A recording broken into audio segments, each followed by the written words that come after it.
Isang magandang buhay at mapagpalang araw mga kagulay. Welcome po ulit sa ating tag price update ng mga sariwang gulay na dumadagsa araw-araw dito po sa ating Kabanatuan Vegetable Trading Center, Palengke ng Sangitan. Samahan niyo po ulit ako mag-price tag ng mga gulay dito sa ating baksakan para meron po tayong mga idea basihan sa mga presyo na ating po magagamit pag tayo po'y nangalakal o mamili ng mga gulay dito sa ating bagsakan. Simulan po natin ang ating pagtatag price sa talong. Ang talong po natin ay nasa 15 pesos hanggang 20 pesos po ang isang kilo. 150 or 200 isang bundle. Sa atin naman pong siling Taiwan po, nasa 35 pesos per kilo or 350 isang bundle.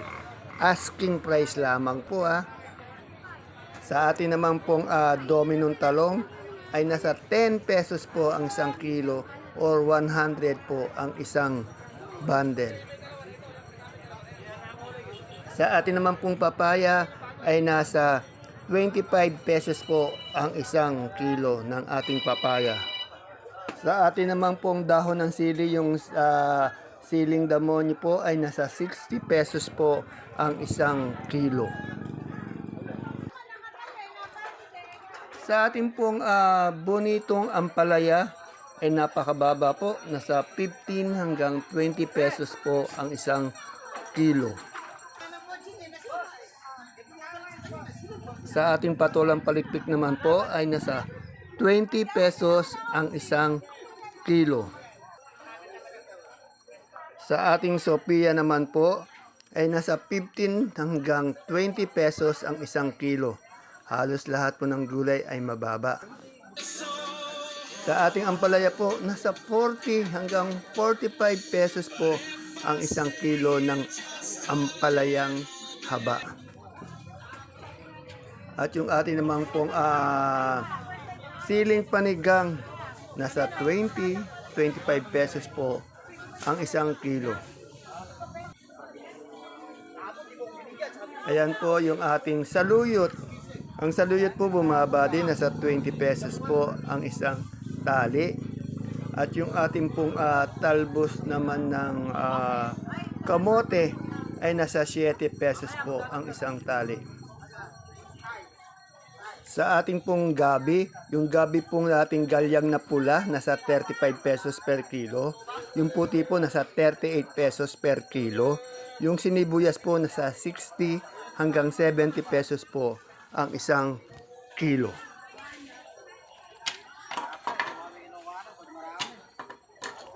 Sa atin naman pong puso ng saging ay nasa 35 pesos per kilo. Yung ating mani po ay nasa 70 pesos per kilo. Napakadami pong mani natin sa bagsakan. Sa ating mga kamote naman po, yung maganda natin na kamoting Taiwan Sea nasa 48 po. Yung kamote nating ube nasa 45 po. Yung ating dilaw po 45 din. Yung kamoting puti nasa 35 pesos po per kilo. Ayan yung mani, nasabi na natin nasa 70 pesos po ang isang kilo. Magaganda po yung mani ngayon, malinis, maputi. Pero yung laman niya magaganda rin, matataba. Sa ating luya po, yung quality po nasa 100 hanggang 90 pesos po ang isang kilo. May good po na nasa 85 hanggang 70. Sa atin naman pong mais na dilaw, 17 pesos po ang isang kilo o 170 isang bundle. Yung puti po, 28 pesos per kilo or 280 isang bundle. Sa atin naman pong okra ay nasa 40 hanggang 55 pesos ang isang kilo or 550 isang bundle. Dahil 10 kilo po yan. Sa ating pipino naman pong puti ay nasa 30 pesos po ang isang kilo. At yung ating pipinong bakla po ay nasa 18 o 15 hanggang 20 pesos po ang isang kilo. Range po yun na 15 to 20 ang isang kilo kasi ilan yung natanungan natin. Sa ating pong sitaw, meron pong 70 hanggang 100 pesos po isang tali or isang big fish.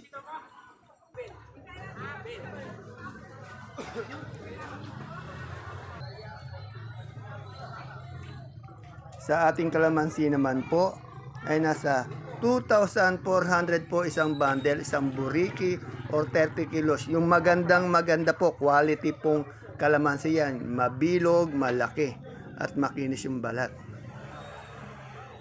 Sa atin naman pong kamatis, medyo nasa permis po siya. 18 hanggang 20 pesos po ang isang kilo ng ating kamatis. Ayan nga po, yung ating siling panigang ay nasa 20 hanggang 25 pesos po ang isang kilo. Marami din tayong siling panigang sa bagsakan. Yung ating sultan naman po, nasa 70 pesos po ang isang kilo.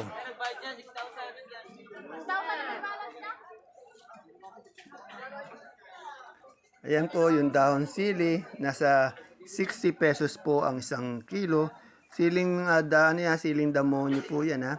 At yung ating talong naman po nasa 15 hanggang 20 pesos po ang isang kilo.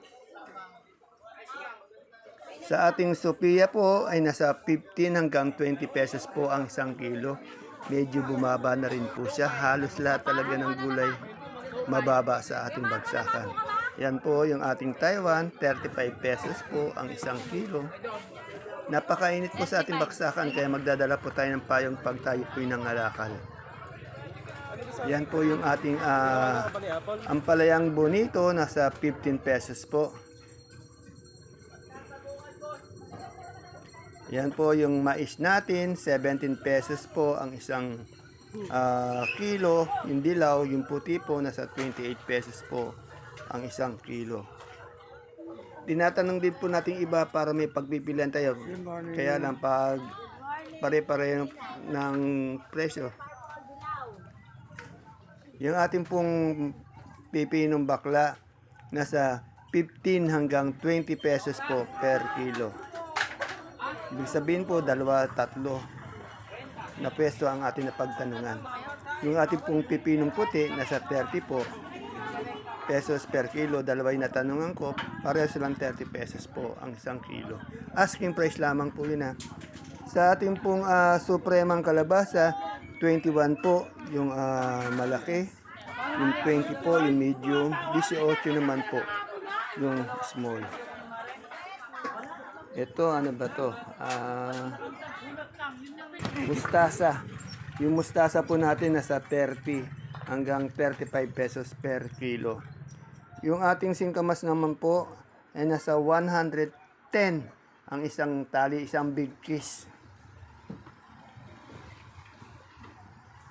At yung ating sampalok po ay nasa 40 pesos po ang isang kilo ng ating sampalok. Sa ating alugbati po, ang isang bundle po nasa 300 pesos po ang isang bundle. Sa okra po natin, nasa 40 hanggang 55 pesos po ang isang kilo. Ibig sabihin yung 40 to 55, ilan yung natanungan ko. Iba-iba sila ng presyo. Ayan po yung ating sitaw, 70 to 100 pesos po isang tali, isang big piece. Sa ating pong sibuyas na puti, yung local po natin, isang bundle, bali 10 kilo po yan, 370 po yung big. Yung good size po, ay nasa 350. Sa pula naman po, ganun din po. 350 po yung big, yung sa small po, 380. Pare, ano po yan ha, puro 10 kilos po yan.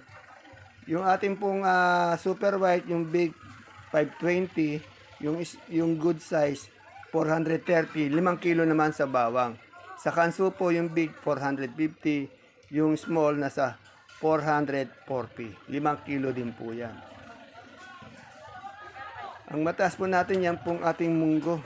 Yung munggo po, 3,400. 25 kilos po yan. Isang sako.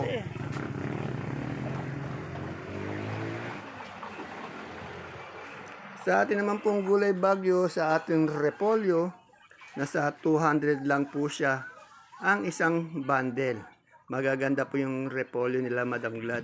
At yung ating pechay bagyo po ay nasa 250 po ang isang bundle. Sa ating sayote ay nasa 300 po ang isang bundle. Yung ating carrots naman po ay nasa 1,400 po ang isang bundle. At yung ating pipino, 700 po ang isang bundle. Wala po tayong na-update na labanos.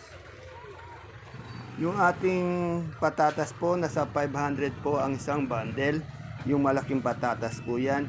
At yung ating pong maliliit, yung marble po, ay nasa 450 po ang isang bundle. Punta naman po tayo sa ating by kilo na broccoli, ay nasa 60 pesos po yung ating broccoli. Ganon din po yung ating cauliflower, nasa 60 pesos din po ang isang kilo.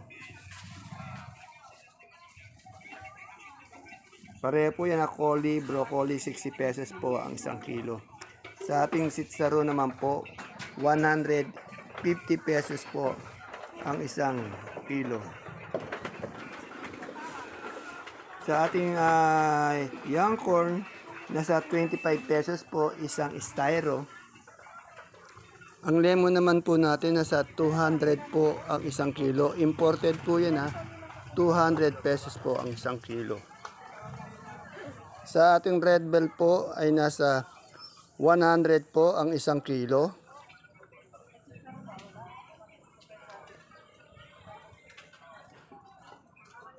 Sa ating green bell ay nasa 100 din po ang isang kilo.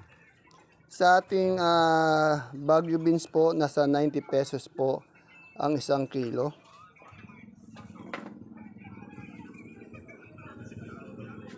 Yung ating celery, 120 ang isang kilo.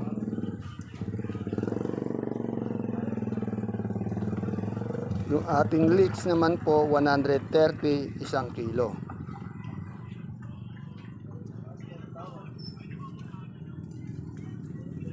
Yung ating sa lettuce po, itong green leaf po natin, yung green eyes, 100 pesos po ang isang kilo din. Tapos yung isa nating lettuce na romaine ay nasa 100 pesos din po ang isang kilo. At yung pak choy natin o yung butchoy natin po, 100 pesos din po ang isang kilo.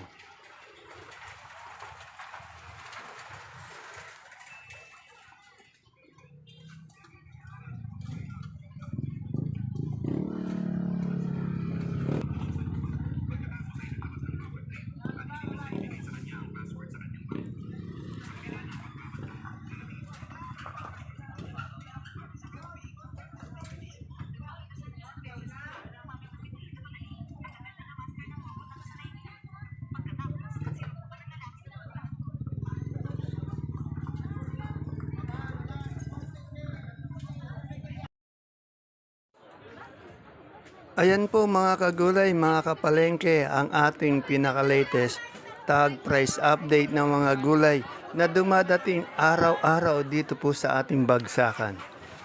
Please don't forget to subscribe to our channel para po sa inyong araw-araw na pag-update ng mga presyo ng mga gulay na ating pong pwedeng magamit pag tayo po yung mga lakal o mamili ng mga gulay dito sa ating bagsakan. See you po again tomorrow sa ating next tag price update. Bye-bye. God bless us all po.